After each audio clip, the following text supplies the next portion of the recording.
അസ്സലാമു അലൈക്കും വറഹ്മത്തുള്ളാഹി വബറകാതുഹു.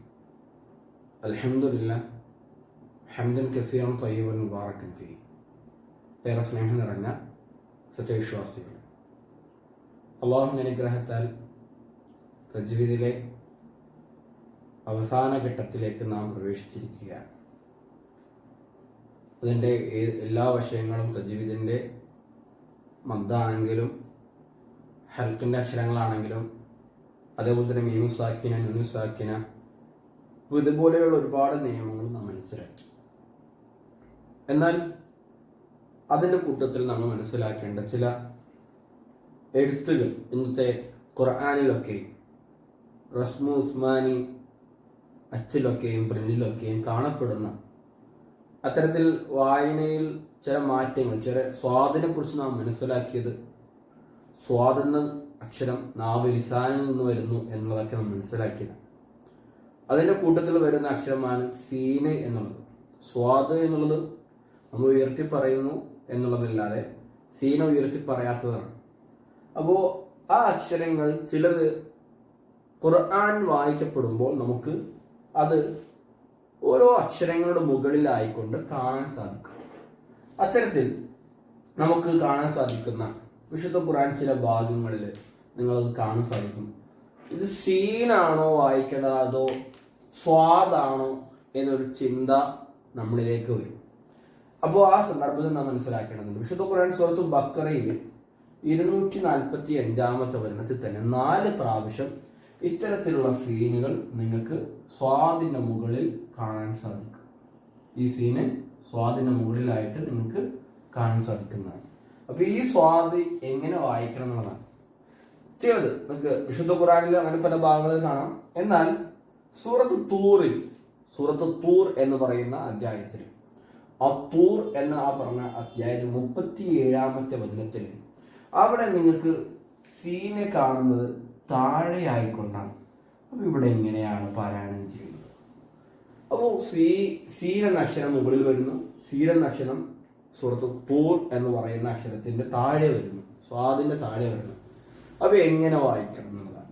നിങ്ങൾ വിശുദ്ധ ഖുർആനിൽ ഈ ഒരു ആയത്ത് വായിക്കണത്, നമ്മൾക്ക് വിശുദ്ധ ഖുർആനിൽ നമുക്ക് പാരായണം ചെയ്യപ്പെടുമ്പോൾ നമുക്കറിയാം വല്ലാഹു യഖ്ബിദു വയബ്സുതു വയബ്സു എന്ന് പറയാതെ വയബ്സുതു സീനായിക്കിട്ട് എന്ത് ചെയ്യണം? പാരായണം ചെയ്യണമെന്നാണ്. വയബ്സുതു എന്ന രീതിയിൽ പാരായണം ചെയ്ത് സീനാക്കുക. അപ്പോൾ സ്വാദിന്റെ മുകളിൽ സീൻ വന്നു കഴിഞ്ഞാൽ നിങ്ങൾ വായിക്കേണ്ടത് സീൻ എന്നായിട്ട്. ഇനി നിങ്ങൾ സൂറത്ത് തൂറിൽ അത് കാണുമ്പോൾ സൂറത്ത് തൂർ എന്ന അധ്യായത്തിലെ 37 വചനത്തിൽ താഴെയായിട്ടാണ്, സ്വാദിന്റെ താഴെയായിട്ടാണ് സീന് വന്നിട്ടുള്ളത്. അപ്പൊ ഇങ്ങനെ താഴെയായിട്ട് വന്നിട്ടുണ്ടെങ്കിൽ അവിടെ നിങ്ങൾ പാരായണം ചെയ്യേണ്ടത് സ്വാദ് എന്ന അക്ഷരമായിട്ട് തന്നെ വായിക്കണം. നോർമലി സ്വാദ് വന്നാലും സ്വാദ് തന്നെയാണ്. എന്നാൽ സീന് താഴെ വന്നു കഴിഞ്ഞാൽ അവിടെ നിങ്ങളും എന്ത് തന്നെ സ്വാദ് തന്നെയായിട്ട് തന്നെ പാരായണം ചെയ്യുക. എന്നാൽ സീന് സ്വാദിന് മുകളിൽ വന്നാൽ അവിടെ നിങ്ങൾ പാരായണം ചെയ്യുന്ന രീതി ആ സ്വാദിനെ മാറ്റിയിട്ട് എന്താക്കണം? സീന് ഈ സീൻ എന്ന രീതിയിൽ ആക്കി പാരായണം ചെയ്യണമെന്നാണ്. ഇവിടെ നമ്മൾ പാരായണം ചെയ്യേണ്ടത്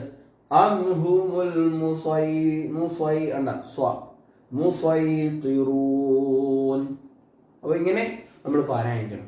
ഇതെന്തുകൊണ്ട് ഇങ്ങനെ പാരായണം? നമുക്കറിയാം ലോകപ്രസിദ്ധരായ ഖാരിങ്ങൾ, നമുക്കറിയാം പ്രസിദ്ധരായ 7 പേർ. അതിൽപ്പെട്ട പ്രസിദ്ധരായ ഒരു ഖാരിയാണ് ഹഫ്സ റഹിമഹുല്ലാ.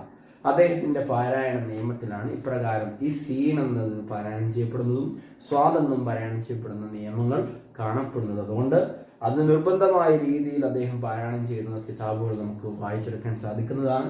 അതുകൊണ്ടാണ് ഇത്തരത്തിൽ ഈ സീനും സ്വാദും അതിനെ ഇപ്പോഴുള്ള പ്രിന്റിങ്ങിലൊക്കെ നമുക്ക് വ്യക്തമായി കാണാൻ സാധിക്കും. മുകളിൽ സീന് വന്നു കഴിഞ്ഞാൽ ആ സ്വാദിനെ മാറ്റിയിട്ട് സീനാക്കി ഉച്ചരിക്കുക. താഴെയാണ് സീന് വരുന്നതെങ്കിൽ ആ സ്വാദിനെ സ്വാദായി തന്നെ ഉച്ചരിക്കുക. ഇനി സീനോ ഒന്നും മുകളിൽ താഴെയുമില്ല, സ്വാദ് നോർമലി വരുന്നുവെങ്കിൽ അവിടെ നോർമലായി തന്നെ സ്വാദായിട്ട് തന്നെ പാരായണം ചെയ്യുക. ഈ ഒരു കാര്യം മാത്രമാണ് ഈ ഒരു വിഷയത്തിൽ നമുക്ക് പഠിക്കാനുള്ളത്. ഇൻഷാ അല്ലാഹ് ഇനി ബാക്കി കാര്യങ്ങൾ വളരെ ചെറിയ ചെറിയ മൈന്യൂട്ടായിട്ടുള്ള ചില നമ്മൾ മനസ്സിലാക്കേണ്ട ചില കാര്യങ്ങളൊക്കെയും വിശദീകരിക്കും. നമുക്ക് വഖഫിന്റെ കാര്യങ്ങൾ പഠിക്കാനുണ്ട്, വഖഫിന്റെ അടയാളങ്ങൾ പഠിക്കാനുണ്ട്, നിർത്തേണ്ട ചില അടയാളങ്ങളുണ്ട്. പലപ്പോഴും പല ആളുകൾക്കും സിലയും അതേപോലെ തന്നെ ഖിലയും അതേപോലെ തന്നെ പല അക്ഷരങ്ങളും ജീമും മീമും ലാമും ഒക്കെ എന്താണെന്നുള്ളത് ഇപ്പോഴും ഒരു ഡൗട്ട്സ് ഉണ്ട്. ആ ഡൗട്ട്സ് ക്ലിയർ ചെയ്യുന്ന രീതിയിൽ ഇൻഷാ അല്ലാഹ് ഖുർആനിൽ തന്നെയുള്ള ഒരുപാട് ആയത്തുകൾ വെച്ച് നമുക്ക് പഠിക്കാം. അല്ലാഹു അനുഗ്രഹിക്കട്ടെ.